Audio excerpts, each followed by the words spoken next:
You're watching Leafs Morning Take with host Nick Alberga and former NHLer Jay Rosehill. The show starts now. So you're telling me there's a chance. It's the Friday edition of Leafs Morning Take presented by Bet365. Nick Alberga and Jay Rosehill. Rosie, how are we feeling on this Friday, buddy? What was all that 1 in a million talk? I'm all right, man. I actually had insomnia last night for no reason. I should have been dog tired, and I was just laying there, and it was 3 o'clock in the morning by the time I last checked the clock. So little pre-workout this morning, and my face is tingling for this one, buddy. I love it. Yeah, I've been there before. I worked 8.5 years, nights, weekends, in my previous job, or a couple of jobs prior to this one, and it was really, really difficult. And there's just different things that trigger insomnia. So yeah, stay on top of that, man, because I vividly remember those days. Next thing you know, you turn over, it's 9 a.m. It's 10 a.m. and you still haven't fallen asleep. But lots of news and information to get to on today's podcast. Yes. Off the top, firstly, Jonathan Toews is signing with the Winnipeg Jets. This is something that we had speculated upon for the last couple weeks, but the Jets made it official. Really awesome video put out maybe 15 minutes ago, and we even see a Tyler Yaremchuk cameo in it. But Jonathan Toews, Manitoba boy, will play for the Winnipeg Jets. How about that? He's coming home. That's kind of neat, man. McDavid. Here we go. He's That's cool. I'm interested in him. I'm going to be watching. It's going to be exciting to see him in that jersey. I want to see what his production's like, how long it takes to get back in the swing of things, what his ceiling is this season. Also just excited for the guy personally, who obviously went through a bunch of different things and now is going to try to cap his career off in a way that suits him. So pretty excited for him. Also a player that I would have been interested in if I was running an NHL team. What dollar figure? Sorry, I didn't actually see that part. It's not out there yet. I'm trying to poke around and find out what the dollar amount is. But all it is that Jonathan Toews is signing with the Winnipeg Jets. But I think a lot of people are waiting to put out the.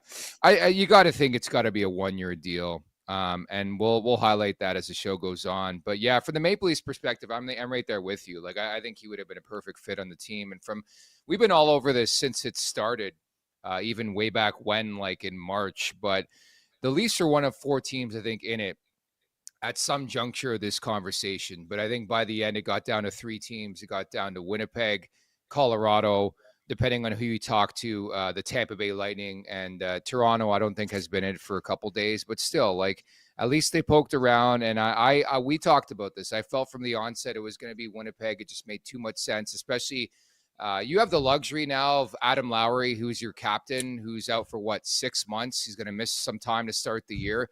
And not to replace him, but to insert a Jonathan Toews, I think it was a move the Winnipeg Jets had to get done, and they did.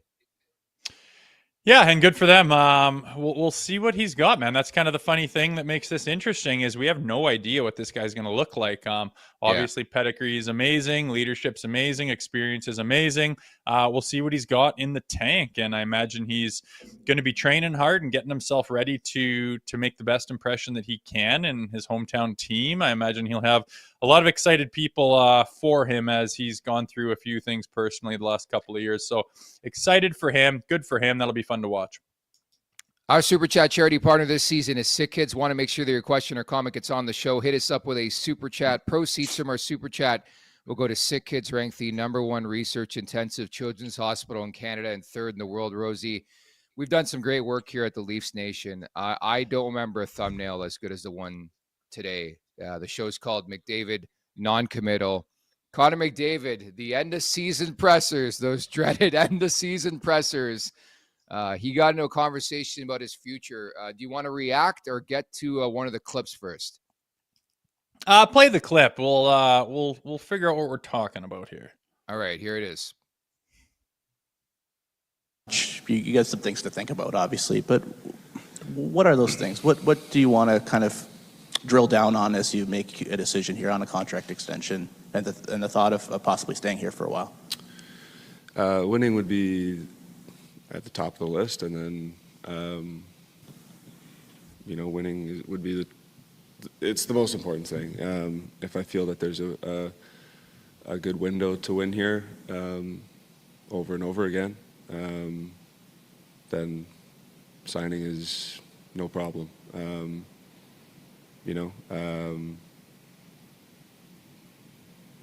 Yeah, I again, it's only been a couple of days. I'm sure we'll get into it over the course of the next couple of weeks. But again, I'm not in a rush to make any decision, so I don't think that there needs to be any timeline.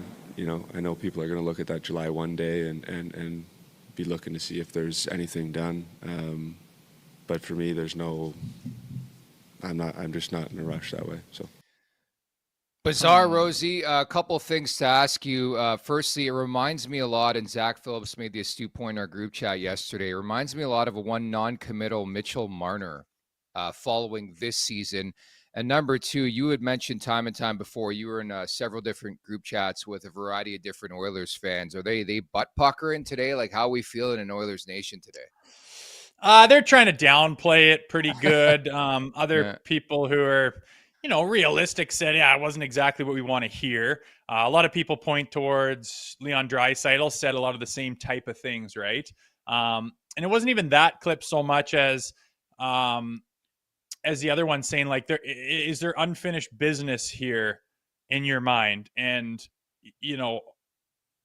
the obvious answer, I think, was absolutely. We didn't win a cup. The whole point, the goal is to win a cup. We haven't done that, so that speaks for itself. But the main part of his answer on that question was, I still have to do what's best for my family and whatnot, and kind of said that. That just raised a lot of eyebrows to me. And, I tweet out that exactly. Like, that just kind of raised some eyebrows. I thought it would be a little bit more concrete. Even if he was leaning potentially, maybe I might not come back, I'm going to explore my options.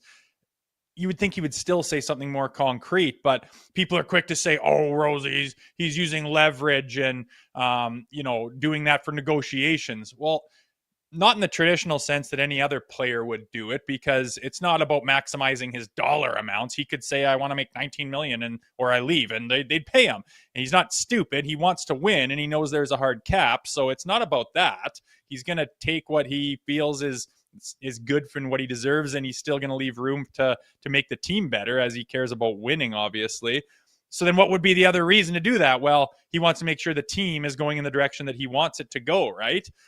Okay, well, you're the best player in the world on a contract year. You've always had that power to influence and have your voice heard in the management's room. So why would you need to do that with the media and play that game, unless things haven't gone the way you wanted, or they haven't really listened to you, or you're not sure about the direction it's going? So it was eyebrow raising to me. And of course, being around Toronto, like, listen, I have no idea if Connor McDavid is going to re-sign with the Edmonton Oilers. I think the more likely scenario is that he does.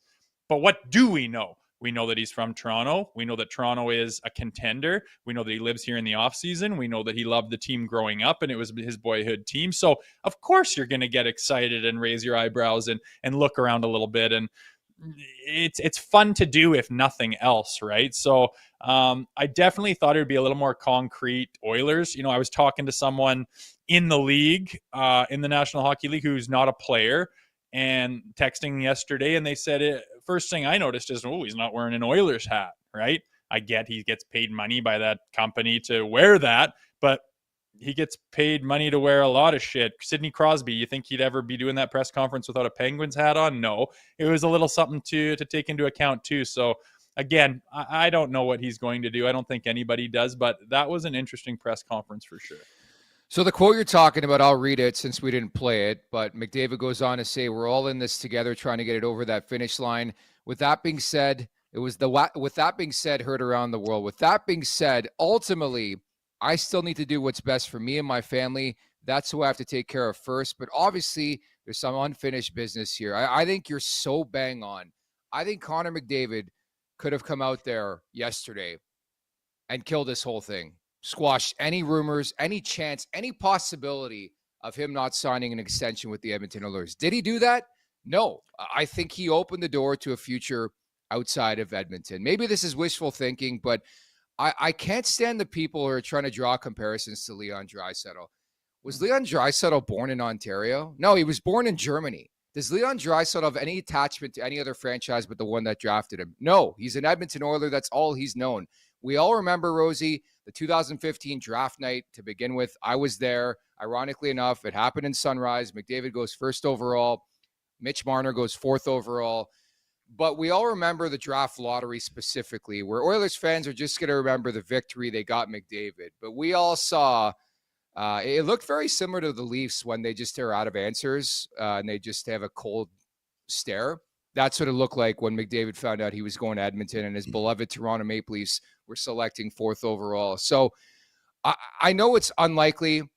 I'm not disputing the guy loves Edmonton. John Tavares loved Long Island. At the end of the day, I think, and you could probably speak to this as an Alberta boy, I'm sure at some point in time in your life you thought about what it would mean to you to be a Calgary Flame, I'm sure. That's a closer attachment, closer file than the Oilers. I think people are crazy if they don't think it's at least crossed his mind. Hey, I had a chance to begin my career. It didn't work out. Now fate's in my own hands. I have a chance to pick where I want to go, and Toronto's right there. They're not a shit team. I think at the very least, he's got to be thinking about it, Rosie. Well, of course it's crossed his mind. I mean, when you live in Toronto and, that's home, to play there would be, like, I always think of Mitch Marner, like, how nice has it been for him where you don't have to pack up your entire life and have two homes and two sets of bills and where's all my shit? And, oh, this is in storage or that's down south, or it's such a pain in the ass. And to be able to have everything just at home. Like, I train here in the summer. I go to my cottage. I have my apartment or house in, the GTA. I don't have to move. This is home.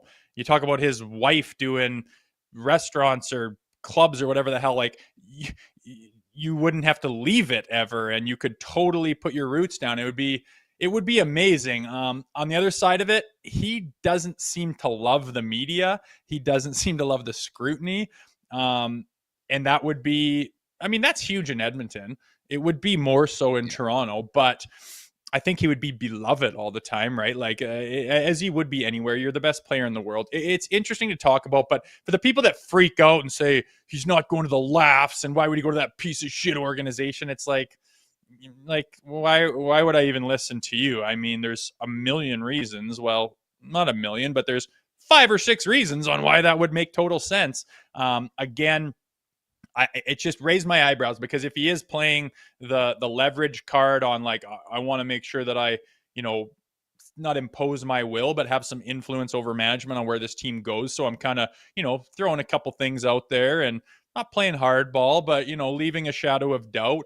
Well, that kind of tells me that, well, have they not been on the same page for a while, or was he disappointed with what happened at the deadline? It's just an interesting thing to think about. And again, I think it's more likely than not that he probably re-signs there, but that absolutely raised eyebrows, and it's fun to play the what if game. I agree. I don't think it's as outlandish as people think. I really don't. Like, this is the Toronto Maple Leafs. This is a team this guy idolized. This is a guy he dreamed of being a Toronto Maple Leaf. Not to put words in his mouth, but there's facts, there's proof out there. I don't want to compare it to John Tavares, but you don't think it wrestled in his mind for a year, and that's why Islanders fans are pissed to begin with. This guy was, saying all the right things all the time. McDavid said all the right things, but sometimes it just wrestles in your mind. What if I finally get a chance to do something amazing, go home and be a Toronto Maple Leaf? I think this is weighing in his mind. And if I'm an Oilers fan, I don't feel great about what he had to say yesterday. As mentioned, I think he had a chance to squash everything and be like, you know what, Edmonton's home. We're going to find a way to figure this out. He didn't say that.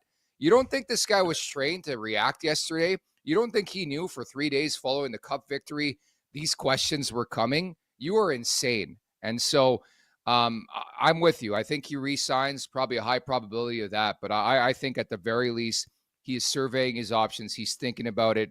And the longer this drags out, man, the hornier I'm going to be about the entire situation, Rosie.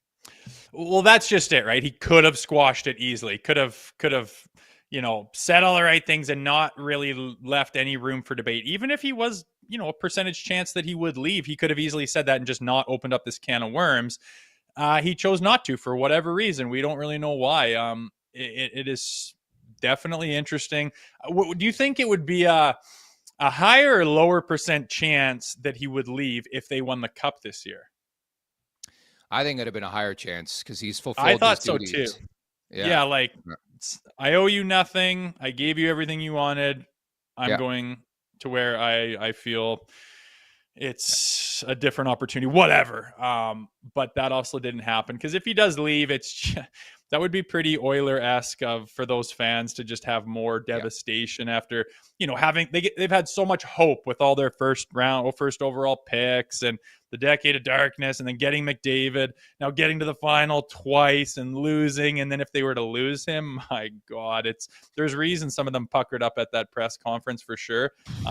He didn't, squash any theories that he might leave. Anyways, we're excited for the next couple weeks. Firstly, July 1st, the Daily Faceoff Live Free Agency Special coming your way, starting at 11 a.m. Eastern Time. 3 straight hours of chaos, contracts, and full-blown free agent frenzy, hosted by Tyler Remchuk with analyst Jeff Merrick, Colby Cohen, and Johnny Lazarus, Puckpedia founder Hart Levine, and our player panel of Carter Hutton and Matthew Barnaby, plus several of our reporters. I'm told I'm one of them that might come on and talk about the Toronto Maple Leafs across the nation network. So that's July 1st, 11 a.m. Eastern Time, Daily Faceoff Live, Free Agency Special live on the Daily Faceoff YouTube channel. Also, a big night is loading a week from now, Rosie. The Sheet Draft Special will be live on the Daily Faceoff YouTube channel on Friday, June 27th at 7 p.m. Eastern Time with Jeff Merrick. And I love this special guest, Pierre Maguire. Pick by pick, they'll cover every second of the 2025 NHL Draft with sharp analysis and real-time reaction. Don't miss the Sheet Draft Special live June 27th, again, 7 p.m. Eastern Time on the Daily Faceoff YouTube channel. A very exciting couple weeks ahead here, Rosie, for us. Yeah, for sure. Once the reality of hockey being played is over, it's a bit of a downer, but then you realize there's some exciting stuff coming down the barrel. So looking forward to that as well.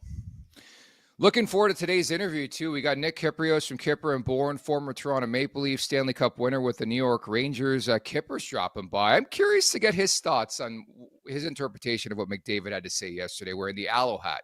Great company, by the way. Yeah, me too. Oh, yeah, wonderful sweatpants. Dude, I got a couple shirts of Aloe. I'm telling you, not to promote them on this podcast. Pretty damn good shit. Are they fancy stuff? Yeah, whatever. I don't know. Can't keep up with these kids anymore. I know they're pricey, and people like pricey.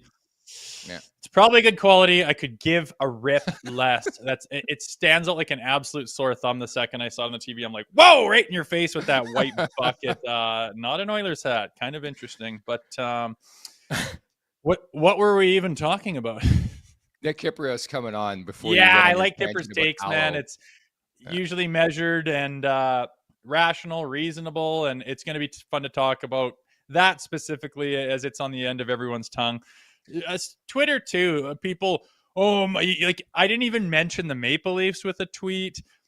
Didn't connect it to Toronto whatsoever. Just kind of said, that's kind of an eyebrow raising press conference. You clickbait farming for engagement. Oh my God. The whole hockey world is talking about that, but I'm not allowed to mention it because I'm connected in some way to the Maple Leafs.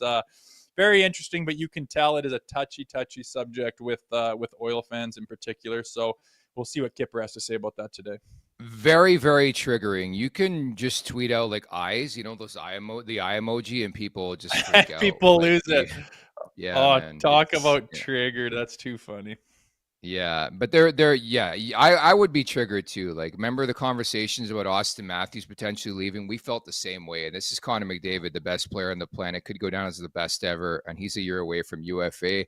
You bet your ass I'll be puckering. But again, full circle, those trying to draw comparisons to Leon Draisaitl, it is night and day. Like, and again, Jeff Merrick's been consistent in saying this and saying that not to draw, like he's been cautioned not to draw any parallels or straight lines from Draisaitl re-signing and Connor McDavid. So we'll see how it plays out, but at the very least, fun to talk about. At the Leafs Nation 401, hit that like button, hit that subscribe button.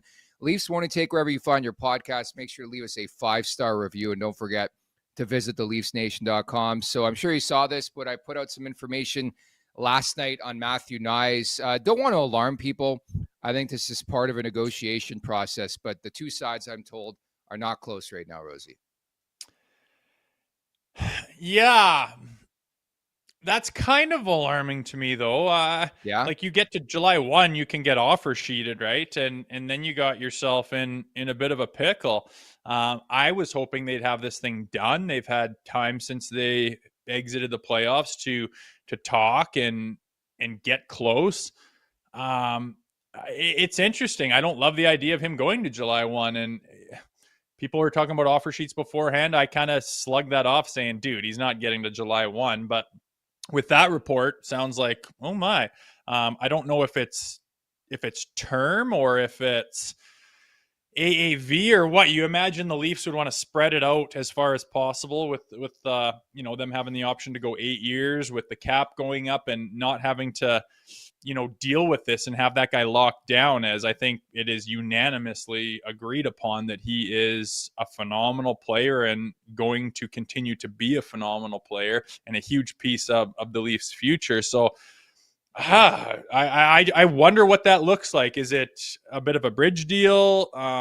If it is, then that could probably keep the AAV down a little bit, but that bridge deal is going to come and go, and there's going to be a monster number in front of the Leafs. And if they haven't gotten the job done in that amount of time and are looking to get this guy and that guy, you're going to look at nines and everyone's going to go, well, what the hell? We're like, why didn't we have this guy locked down? Well, we did a bridge deal to keep the AAV down when we thought we were close. It's an interesting time. I'm going to keep my eye on that for sure. And I don't love the idea of him going into, past July 1 where he can get offer sheeted.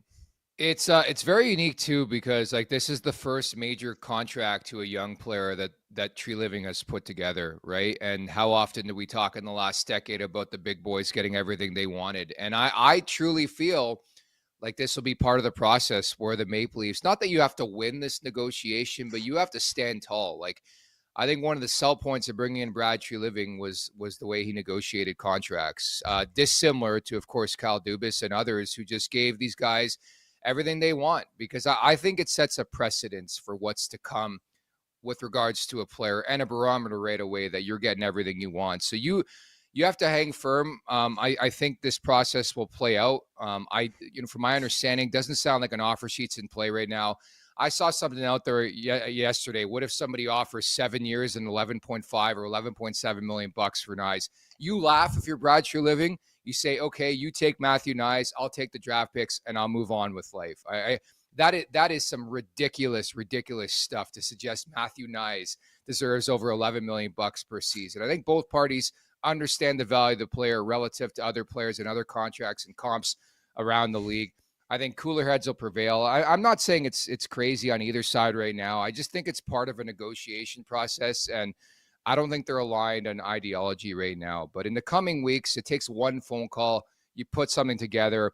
I don't look at July 1st as like an official date. Let's remind everybody offer sheets work a certain way. You got to present it. The player's got to be like, you know what? Let's sign the offer sheet. From my understanding, Matthew Nyes loves being a Toronto Maple Leaf, has no intention of signing an offer sheet anywhere, regardless of what it looks like right now.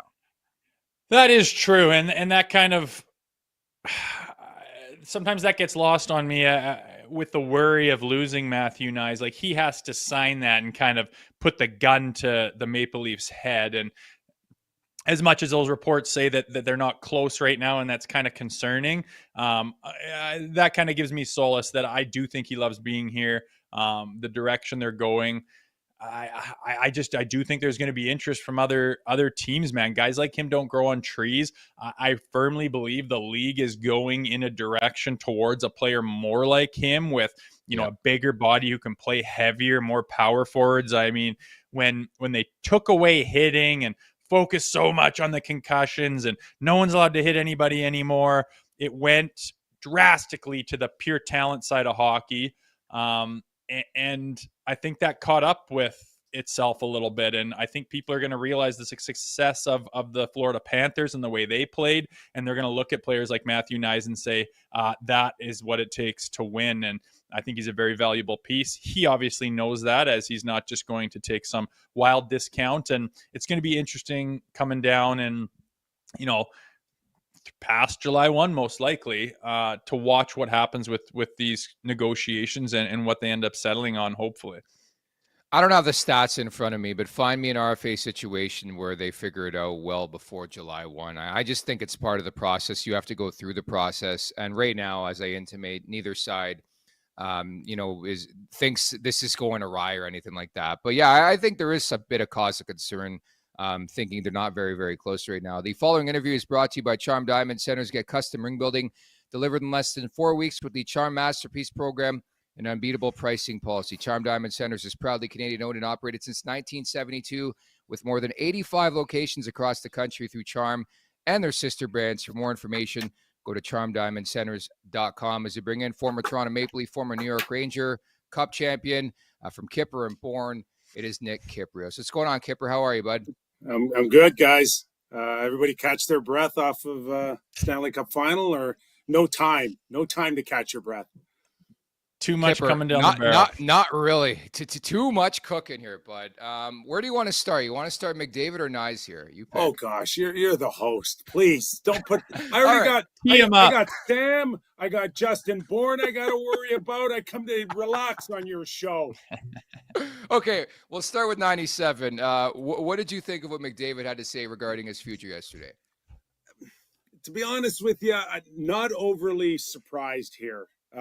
He's just coming off of losing his second consecutive chance at a Stanley Cup. In many ways, probably this one is more disappointing than the one last year where they felt like they got their feet wet, that they got the experience that they needed to put them over the top here. They win the Western Conference. There was no hoopla. There was no excitement. It's like, doesn't really matter. We're the Western Conference champions. We got to win the Stanley Cup. And to not win a game in regulation, I think, hit Connor and many of them right between the eyes. So to come out, just a few days later and give it the rah that, I'm not going anywhere. We're going to give this thing another 10 tries if we have to. I'm an Oiler for life and we'll get something done.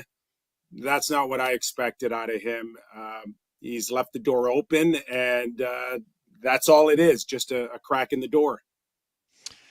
And a guy like him with his experience, he's got to know that that's going to raise a lot of eyebrows and bring a lot more attention to the table. And people would, argue, especially on the Oilers side of things, that, he would do that to get some leverage and not necessarily money, but the direction of the team, right? And my take on that, if that is in fact the case, if they're on the same page, why would he need to do that in the media at all? It just seemed like he opened up a can of worms for what reason?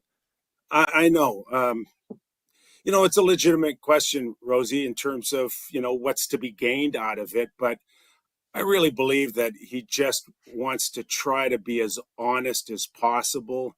And we've seen free agents go down certain paths where they can be misleading at times. And I think it's his way of trying to be as honest and open as possible without obviously giving away all the secrets here. So he is in such a powerful position, unlike any other potential free agent, restricted this year, unrestricted the following year.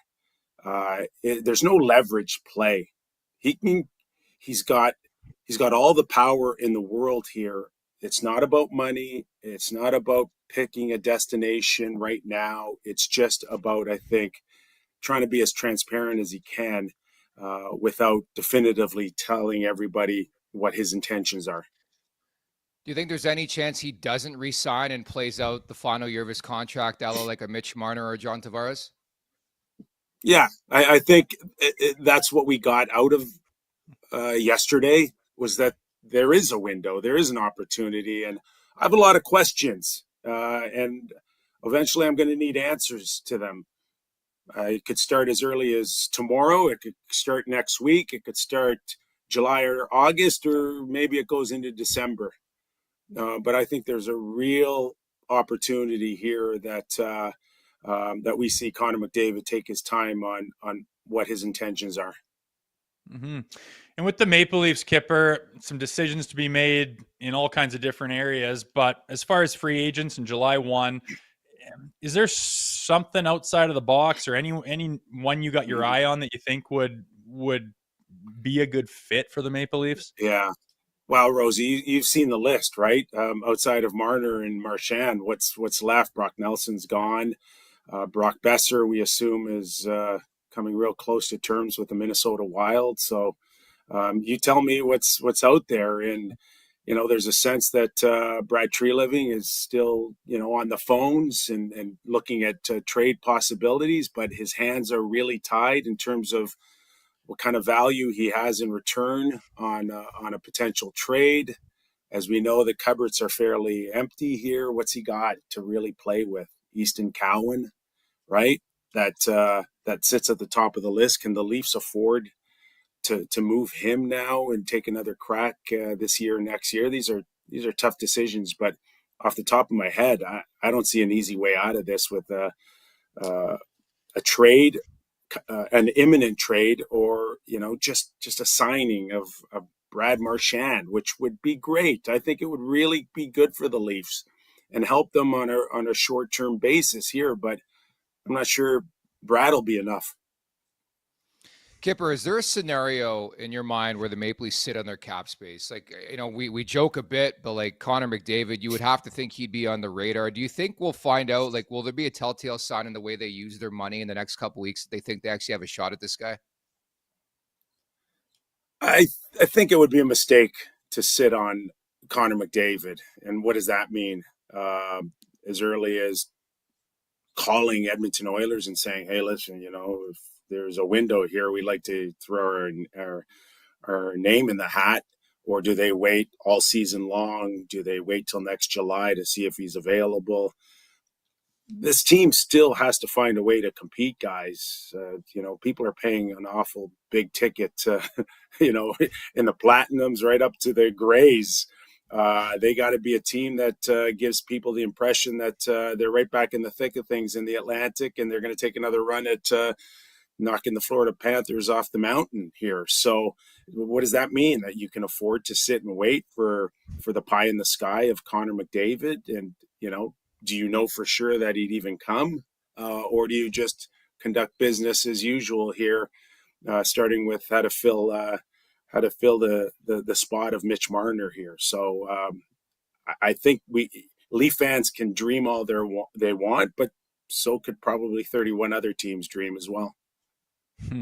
And we were talking about Matthew Nyes before you came on, Kipper, just multi-layers to the Leafs right now.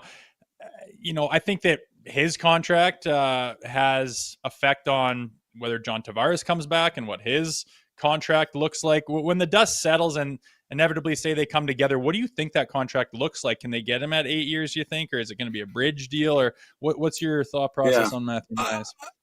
I think they're okay with an 8-year contract. I don't think there's anything wrong with locking this guy up for as many years as they can possibly get.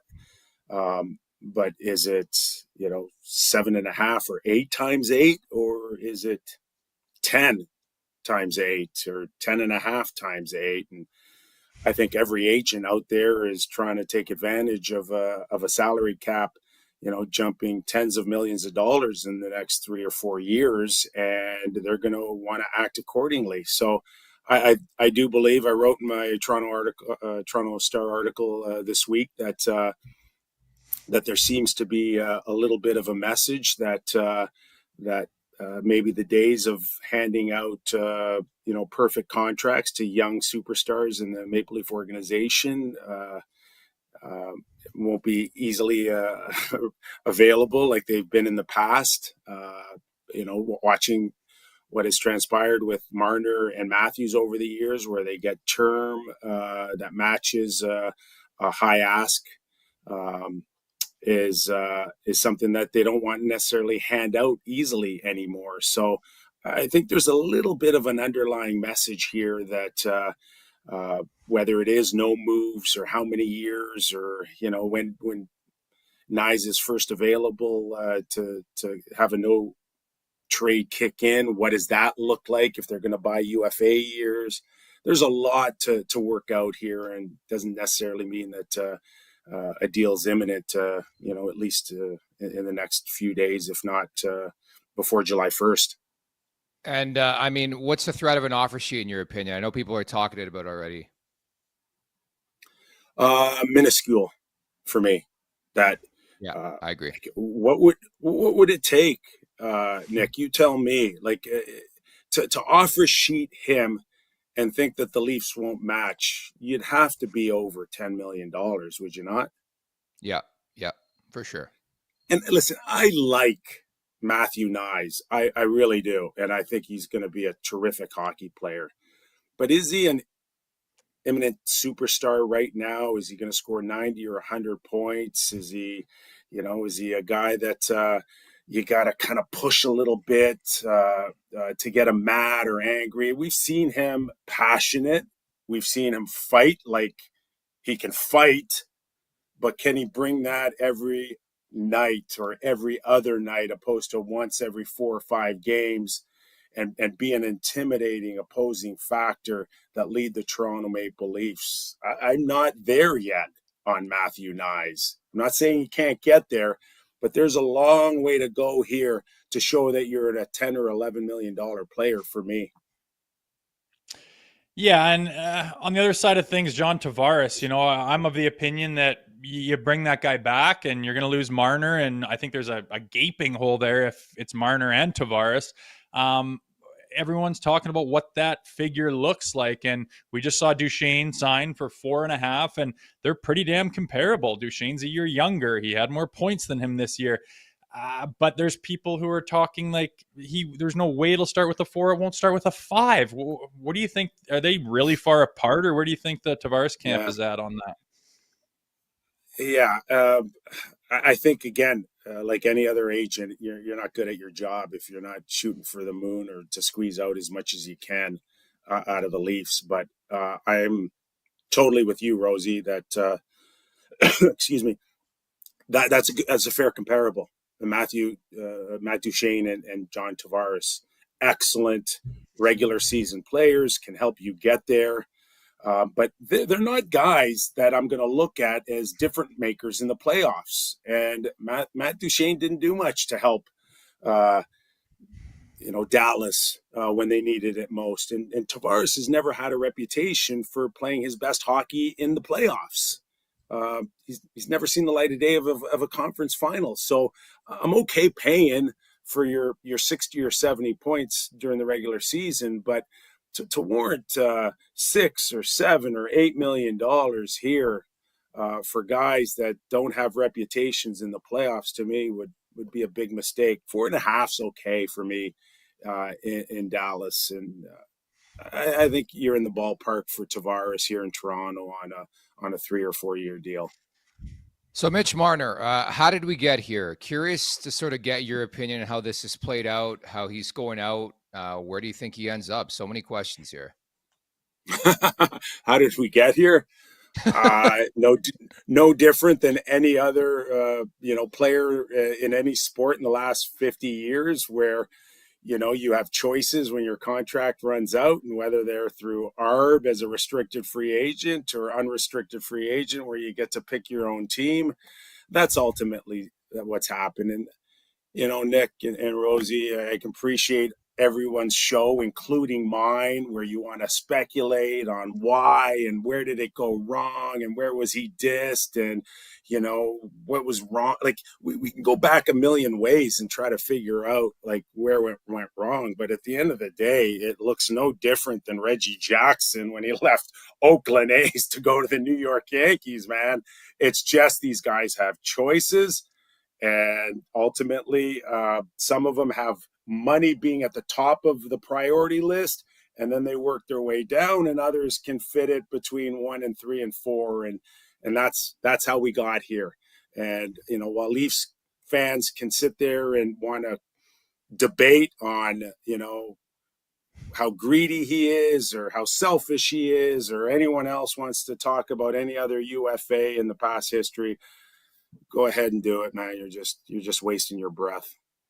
Yeah, I mean, in my opinion, the franchise gave him everything he's ever wanted, and he won't answer a phone call. I mean, not to speculate. We don't want to speculate. No, they answered phone calls. He answered phone calls. Yes, he answered phone calls, and they were answered the same way. We're going to July 1st, Nick. The message was clear all along. Yeah. You know, and whether the Leafs really thought, hey, we could change his mind, let's get to a conference final, let them have success in the playoffs. He's a hometown guy. Maybe that was their game plan all along, that we could get him to change his mind. But it didn't happen, and it kind of played out the way it's played out the last 6 or 7 years, whereas we couldn't get over, you know, the Florida Panthers. We've had a couple of tries. Let's blame Marner. Let's blame Matthews. Let's blame this guy and this guy. And at the end of the day, you know what? They just got beat by a better team, no different than the Lightning and no different than Carolina and no different than the Edmonton Oilers. So, you know, it's a little bit more emotional here for sure. They're all going through the same thing on how they got shut down by the Florida Panthers. Point, Kucherov, Sebastian Aho, and now McDavid and Draisaitl. They're all looking like they all look like Mitch Marner's today, bud. You know? Yeah. That's fair. That's an elite point too, because I think you look even a guy like a Gustav Forsling, man, was just a beast. Like Edmonton had no response. It reminded me a lot of the Leafs in that game where they just had nothing. They had nothing. You got to credit Florida along those lines. What's the likelihood that one of these guys playing in the Cup final, I would throw Perry in the conversation? Like, do you think it's realistic to suggest Marchand could be a Maple Leaf? I think we saw Sam Bennett rather inebriated last night, but indicate I'm coming back. Like, what's the likelihood of any of these guys coming to Toronto? Marchand, very good. Yeah. And he's the first one to kind of, if you read between the lines, he's the first one to say, I was underpaid in Boston. And I'm going to go out there and I'm going to make it up right now. And there is no team on the planet right now that can satisfy the lost income he had probably on the last 3 or 4 years of his Boston Bruin deal than the Toronto Maple Leafs. So I don't know how he doesn't end up a Maple Leaf. Let me put it to you that way. Fair. Lastly, do you expect any buyouts? I know the window opens today from the Leafs perspective. You still there? We still got you, Kipper? Can you hear us? I get you guys? Yeah, you got us still? All right. Did I lose you guys? Could be it. You hear us or no? We hear you, Kipper. It's all good. It's all good. We'll just take. Yeah. There you are. We got you. Hey, bud, I just wanted to ask you to finish. Do you expect any buyouts from the Leafs perspective? The window opens today.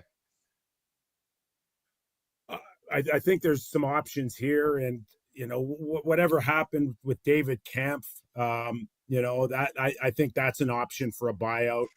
You know, Lawton came in and really took his spot. Yes, buyouts are an option for sure, and I'd start with David Kampf. Okay, Kipper, I just wanted to thank you all year. You've come on with us a bunch of times. Really appreciate it. We'll leave you until the fall. Thank you so much. Have a great summer, okay? Okay, guys. Thank you.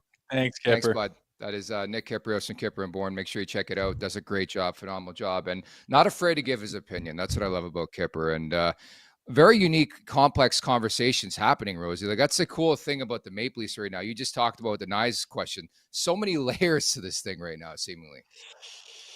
Yeah, what stood out to me at the end there is he doesn't see a way that Brad Marchand doesn't become a Leaf. I mean, he's the last guy on the list to me that I think Tree Living needs to go after, or else it's going to potentially be not a disaster, but there's going to be a lot of criticism and there's going to be some pains, and it just the timing of it and the realities of what's available and the timing of Mitch Marner leaving. It could be tough. But I think if they get a Brad Marchand, again, I'm not expecting him to come in and you know, make up all the production that Mitch Marner did, but we don't really need him to. They don't have to win the Atlantic. Like whether it's in the first round or the second or the third round, you're going to have to go through one of the big dogs. I mean, I really believe that Toronto this year could have beat Edmonton. And people would say, oh, he didn't get to the final. Well, it's irrelevant when they run up against the Florida Panthers, but they're a good team ready to rock. And the only thing that matters is that playoffs. And that is one guy who is a monster in the playoffs still at his age. I would be thrilled to get him on the Toronto Maple Leafs. It would make my outlook on the season much brighter than it is right now. And I thought that was an interesting take by Kipper. It was. I mean, a lot of moving parts to that interview for sure, but a lot of different talking points. But yeah, it's interesting as we get closer and closer to July 1. I do agree with Kipper and you that like I think Marchand will test the market, and honestly, I think he probably goes to the greatest offer. And I think the Leafs are not desperate, but they are in vast need of somebody like a Brad Marchand, and I just don't think you let an opportunity like this slip away. Wanted to get your thoughts on Mason Marchment ending up with Seattle, Rose. He's got 1 year left at 4.5 sheets, a 4th rounder and a 3rd rounder. So not a crazy price. We talked about this, I think, earlier this week that our offer, my offer at least, would be Nick Robertson and a 3rd. Close enough in value. I do think the Leafs were involved in this conversation, but ultimately he ends up in Seattle here. But maybe he's a guy that we talk about again a year from now, I should say, on July 1st. Yeah, that's the thing. A 1-year deal, not out of your minds for 4, 5, 6 years. It's he could come back around, but he's something that I'm not crazy familiar with his game, but you watched him play this year, and you look at his numbers and his age, and he's an interesting possibility for Toronto. But guys keep dropping off the board, and Bennett's not coming. Like Ehlers I'm not interested whatsoever. He doesn't change the DNA of this team. It's kind of thin, right? And that's kind of why I was, kind of excited to hear what Kipper thought, as he's a guy in the no question, and to say something that definitive of, I think he'll be a Maple Leaf, for sure. One thing is that the only way you do that is to offer him the most money. And he, like everyone agrees, he's probably feels underpaid and is going to want to capitalize on the success he just had. You're going to have to offer him a few bucks. Well, so maybe that's a little bit more than people thought. Maybe inevitably, if they do sign him, that number will be something people raise their eyebrows at. Well, what about Nyzy? What's he going to have? Is that going to raise people's eyebrows? What about Tavares? What's he going to need? Is that going to raise people's eyebrows? And can you get all that done with the fact that I think everyone agrees Tree Living is going to dig his heels in and say, we're not just giving out, it's not Oprah Winfrey show, and you're dumping everything to everybody like they did in the past. That bit them in the ass. So lots of interesting stuff coming down the barrel here, man. That was kind of overwhelming for a guy that didn't really sleep last night. We covered a lot of stuff. We did. We navigated ourselves through it. And I think of notice too last night at 11 in Miami. Anybody who's been there, what a fucking institution that place is. But the Panthers in one. And I love at like 3 a.m. Eastern time, it comes out the video of Sam Bennett saying, I'm not fucking going anywhere, which leads us to believe he's re-signing with the Panthers. But of interest to me, Aaron Ekblad had a bit of a speech, and it was almost like a farewell, see you later. And I for sure think he's going to be on the Maple Leafs' radar. I know we're all talking about forwards, but if you have a chance to continue improving and upgrading your blue line, Aaron Ekblad, I've heard linked to the Toronto Maple Leafs for like 4 years now. I can't believe we're at July 1, about to get there. He's going to be a free agent potentially. I think this is a guy, this has Brad Tree Living like written all over it, in my opinion. I don't know what the contract would look like, but if Ekblad's open to it, I would do it, man. I'm a big fan of Ekblad, and I'm a big fan of having Stud D on your blue line. I think it's one of the, the shining thing with the Leafs right now is their goaltending and their blue line. Whose place does he take? Where does he fit in your mind? And to me, if we get an Ekblad, obviously, aside from getting a great player, is you now can take one of the D-men that you have and use them as a trade piece to try and help out your forward situation, a 2C, some pieces of depth. Like, what do you think that does if Ekblad comes onto the back end as far as is someone going to be moved out or what? It wouldn't change anything for me. I think we found out very quickly in this offseason, Morgan Rielly, like that's the one guy I'm looking at. I wouldn't want to trade anybody right now. Morgan Rielly would be the guy you look to ultimately, but it doesn't sound like that's going to happen. Like I wouldn't be opposed to having Simone Benoit as my number 7 and slotting in an Ekblad with a guy he knows in Oliver Ekman-Larsson. Like, imagine a 6 like that and 3 right-handed shooting guys the way they would have. Like, I don't know. It'd be sick. Yeah. But again, like we've talked a million times about, well, that's not the problem. That's not the problem. We already have a hell of a good decor, better than most, and we can't score a goal in the playoffs. Can't score a goal in Game 7. Like, now you're just allocating, like, what's it going to take to sign Ekblad?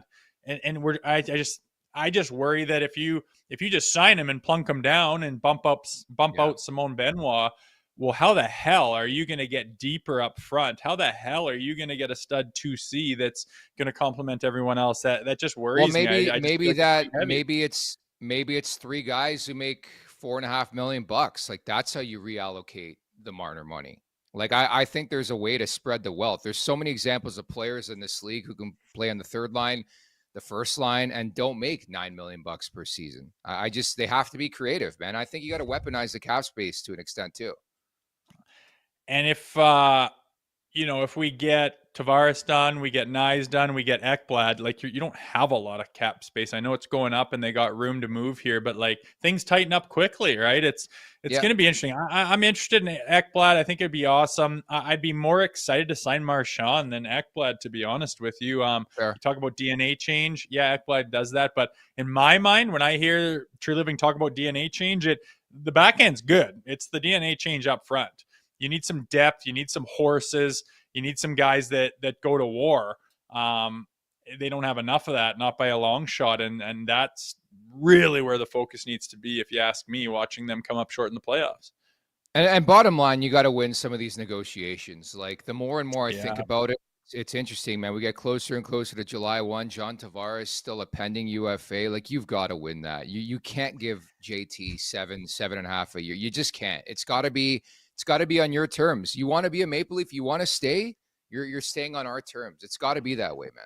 Well, yeah, and like especially with the Duchesne contract coming out, like boom, like that's such a gift for the Leafs management to say, how do you justify more? This guy's younger and gets more points than you, very comparable. How the hell do you think what you think you're gonna need $8 million? And not to mention the fact you've been making $11 million for how long? You have been overpaid for a little bit. That should come off your next one to an extent, especially when you think about the fact he wants to be a Maple Leaf for life and wants to win here. I absolutely agree. You have to win that Tavares contract. And to hear reports about like, there's not a chance in hell it's going to start with a 5. It's like, well, why the hell not? He's been making 11 forever, it seems like. Come up short. Yeah, he had a great year and scored 38, but you could look at the point production out of Duchesne, and he signed for 4.5. And again, here's this tax stuff coming on, but I don't think that needs to be Tree Living's problem. He needs to win that negotiation. I agree. Yeah, and to your point about Duchesne, I don't know if it's an exact comp because of the tax situation. Like, what's 4.5 in Dallas? Well, fuck that. Toronto? How do you not? How is it not an exact comp? Then there's your answer right there. It's not fair. If you're like, oh, you can't compare 4.5 to there, well, then there's your answer. There's your answer. It's not fair. You can't compete. Well, I don't know. I've been on the record in saying, like, I think cap teams should have a different cap. Like, no state tax teams should have a different salary cap. Because I agree with you. I don't think it's fair. Like Florida, for example, go look at their Puckpedia page and their cap hits. If those guys are in different markets, you add $2 million to those contracts. Yeah. What about like a net instead of a gross salary, a net salary cap? There's going to be the teams down south who are like, are you out of your minds? Like, who else would ever think of doing that? But I mean, just based on the fact that you're like, oh, you can't really use Duchesne as a comparable. Like, he's literally a comparable, but you can't do it because of, well, then fuck, it ain't right. It's broken, and it's unfair to everyone north of the border. But it is a reality. I do believe it. If I were still playing and there was, the chance between Nashville or going anywhere in Canada with the cost of living and the tax out the ass, and what does $2 million get you in Texas compared to Toronto? Like, your dollar goes heads and shoulders further. It's just, if you want a fair league that everyone has the same chance of winning, something needs to be done. And the big one last summer was Steven Stamkos, right? Like he leaves Tampa and in his lap falls an 4-year deal at 8 million sheets per season. And that's another one of those states. Like, well, what is 8 mil in Toronto compared to Nashville? Like, that's why I think this murkies the waters, because I think if you're the Tavares camp, you look at Stamkos and you're like, well, I'm not that far off. Like, I understand this guy's a cup winner and all that, but I mean, technically speaking, Stamkos, there's a comp to be had somewhere in there. And so that's where I think the pushback would be. But to your point and to our point, consistently has been like you it has to be on your terms if you're the Maple Leafs. If John Tavares keeps coming out and saying, I don't want to go anywhere but Toronto, you've got to hang firm and pretty much put this ultimatum out there. I mean, I don't have this whole history of negotiating contracts, but I think you put an ultimatum on the table. This is what the contract looks like. It's going to be a fair enough offer that will give you some money long-term for your family and the flexibility and all that. And you're going to be a Maple Leaf. Like, plain and simple. I think it's a night and day conversation, easy to have. Yeah, there's a couple of things going for them. He wants to be here. He has never won a cup and would absolutely, more than anything, love to do that for the feather in his cap before he retires. You can help do that by taking a little bit less. And you've already had a monster contract by these guys that you got all of it and weren't worth that much the last little couple of years. Not a knock at him at all, but $11 million is a very special player. And for all those reasons, I think that he should. And I mean, kind of a side note, his tax problems that he's had with the CRA are kind of on the back burner now and might kind of go away potentially. So there's so many reasons that they should be able to get this done. And if not, my opinion of John Tavares is gonna turn downward. I'll tell you that, because there's a lot of reasons that he should say, hey, let's do this. Let's extend it a little bit with the term and get the AAV down. I'm still gonna get my money. Like, there's another reason. Like, you can still get all the money that you want, John. Just don't dick the Leafs over by getting it. Extend your term out a little more and get that AAV down. So I'd be surprised if they couldn't, but hearing reports about the number that he wants, it kind of boggles my mind. For all we know, the Maple Leafs could be slow playing this entire situation and two sides could have a contract worked out. I think it's smart to tread that way because, you know, this is the most important time of the year. You want flexibility. You don't want to get out there what you're thinking. So maybe there's two sides to that conversation. Anyways, it's time now for the crispy hot take of the day, presented by the Ninja Crispy 4-in-1 portable glass air fryer. Meet the first of its kind, the Ninja Crispy portable cooking system. The power of a full-sized air fryer in the palm of your hand, so you can cook big or small batches. Just prep it, crisp it, serve it, and store it all in one. Oh, that thing looks fantastic. It's an all-in-one system. It includes 4-quart, 6-cup Tupperware glass containers and 2 storage lids. The Ninja Crispy is thermal shock resistant and can go from frozen to crispy in minutes. With the Crispy Power Pod, you get the power of a full-size air fryer in the palm of your hands. The 4-quart container fits 4 pounds of chicken or veggies. Cook a personal-sized meal in 7 minutes in the 6-cup container. Max Crisp, bake, air fry, and re-crisp with the Ninja Crispy. You can prep, cook, and store anything from crispy favorites to one-dish meals. Visit their website in the link in the show description and check out ninjakitchen.ca. Producer Vic, always ready with the hot takes. You ready for this one, Rosie? He's one hot zombie. Yeah, what's he got today? According to producer Vic, the Leafs should avoid locking any long-term deals because even a 1% chance at McDavid is worth keeping the books clean. Whew. What do you think of that? So what? Don't sign Brad Marchand or what? Yeah, pretty much. Don't sign anybody?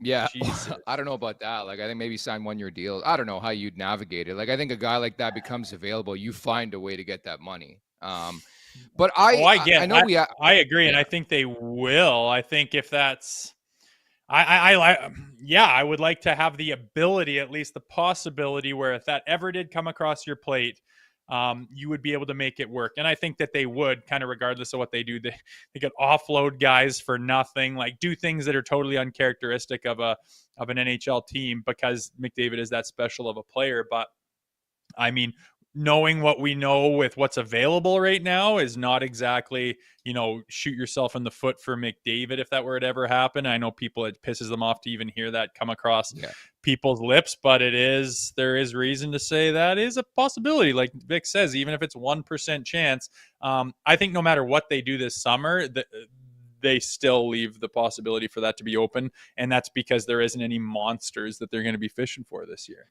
Yeah, I'm curious. Like even the JT contract, if you can get him signed a 1-year deal, like I think you have to have you got to be like, I think it'll be a telltale sign the way some of these contracts are delved out, what it looks like for the Maple Leafs perspective, if they actually think they have a legitimate shot. Like agents talk, people know what's going on behind the scenes. Like I think we'll find out pretty quickly if the Leafs think they have a shot at this. That's all I'm saying. It is interesting, and a 1-year deal is not even something I really have thought about too much for JT. I've kind of think and get that AAV down, but if you do a 1-year deal, he's gonna want that 7.5, 8. So that doesn't really. Does that work? Does that not work? Rosie, I don't know why, but it's like weird. It's a weird feel for me because like I love John Tavares, but similar to how I feel about Mitch Marner leaving, like I don't feel a certain attachment. Like I can picture a world of John Tavares not being a Maple Leaf, and I'm fine with it. I know it opens up a significant hole, but I'm so tired of the same BS in the Stanley Cup playoffs and the blank stares and the same old learning lesson answers where it's like, if I got to take a step back, I might just have to do so. That's all I'm saying. Well, I'll tell you, if you lose Marner and you lose Tavares and say you don't sign a Marchand, like you are taking a step back. And as much as those guys together, I think some of them are they're all kind of play of the same dimension. Maybe you could call some of them one-dimensional. I get it. I'm on board with that. But you lose two of those guys and don't really replace them. They're better than nothing, or they're better than some kind of scrubby guy that like you're not. All of a sudden, there's kind of problems, and maybe that's a strategy. Go through some problems this year to make a big swing next summer.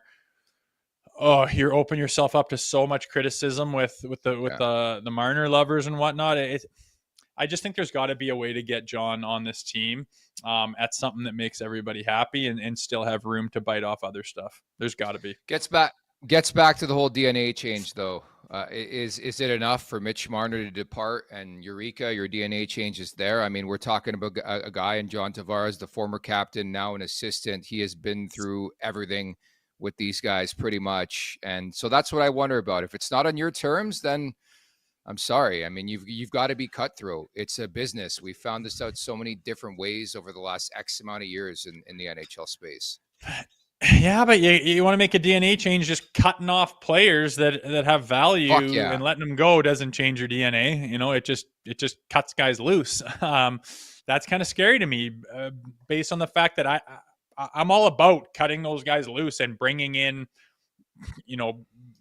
dogs in the playoffs. But okay, who? Give me names. Who are these guys? I don't see them right now. And getting John done and inevitably at a number that everyone's kind of, at least the Leafs and I'm, talking about it, are happy with.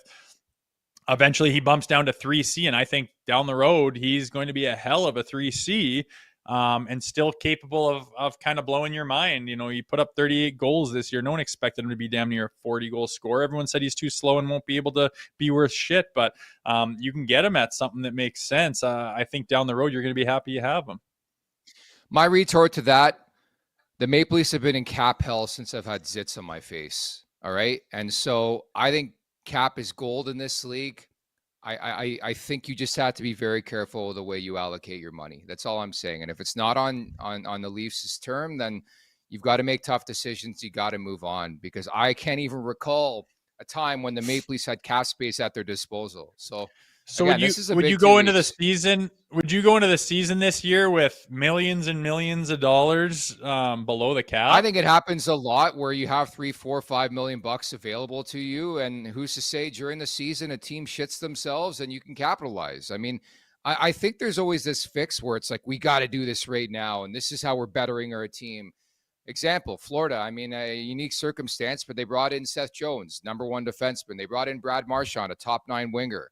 Like, I think people look at July 1, they zone in on that date, and they're like, shit, we got to do something. Like, I'm not against spending the money. You got to be smart with it. You can't just be throwing fucking money left and right. Anthony Mantha, you want money? Pius Suter, you want like, you just can't be doing that. They can't be reckless. And that's true. Once a guy signs, you're living with them, right? So, and there's no one that turns my crank right now. Like, exactly. There's just not. Aside from Brad Marchand, I am very high on Brad Marchand. I have loved the way that guy played, even when he was destroying the Leafs and their arch nemesis. I still absolutely love the way he played, and that is exactly the type of thing this franchise needs, especially obviously what we always talk about in the playoffs. So that's an interesting caveat, and I think that Leafs fans should keep that in mind as the summer ticks away and they're going, why haven't they made me happy yet? Well, maybe it's not going to happen as quick as people think. I like it. It's time now for the last call, brought to you by Bet365. Whatever your bet is, it's never ordinary at Bet365. Download the app and get in the game. Use code NATION. That's NATION, NATION. Must be 19 or older. Ontario only. If you or someone you know has a gambling problem, visit connexontario.ca. So unfortunate. We went together yesterday, and we took OKC not only to win, but on the spread. They did not win. So we got a Game 7. The Larry O.B. on the line on Sunday. I know you'll be dialed in Sunday night for this one. OKC's got home court. It's pretty much a pick 'em when you look at the spread right now. I love the way the Pacers are playing. I'm going to take the Pacers on the spread. I'm not going to suggest that OKC's going to lose, but I think it's going to be a close game. Well, come on, Shane Gildis. Like, I need you to show up. You still have not nailed the MVP's name. Shea Gilgeous-Alexander from Hamilton, Ontario. What a stud. Yeah, see, a tough one. Hammertown, baby. Yeah, well, when we looked at the money line last night, they were like a shoe-in to smash them. They didn't get it up in Game 6. I'm gonna money line them. I'm updating my app right now. I've been neglecting it lately with that. Oh, here it is. So quick too. Such a great app. With the best betting app, by the way. I know they're our sponsor, but very easy to navigate. Just pulling it up. Plus -310. What are you talking about, Juicy? They're fucking gonna smoke them. Get him to cover. What are you coming at me for? What? Well, they're -310. I thought you said like the line. Really I said I like the Pacers. Yeah, the spread's tight. It's a pick 'em. 7.5's the number. They're laying 7.5. I thought a pick 'em was like money line pick 'em. Okay, it's even money. Whatever. -110. I'll go against the grain with my Canadian man and take OKC on the ball line. I love when we talk basketball. We got a whole summer of this shit where we can't bet on hockey. Worthless. I'm worthless. You know what though? I will say, like, I don't know if I've ever watched a full basketball game in my life aside from the Raptors run in 19, but in the playoffs in the last 8 minutes, super fun to like pay attention to like possessions and turnovers and timeouts and stuff like that. So I probably will tune in on Sunday, to be honest with you. The ball line, I love that. We could talk some run line too. The run line is the thing in baseball, but yeah, we got to hand out some bets over the next couple weeks, and we are exclusive. We are exclusive to hockey on this program. That is for sure. Rosie, excellent job today.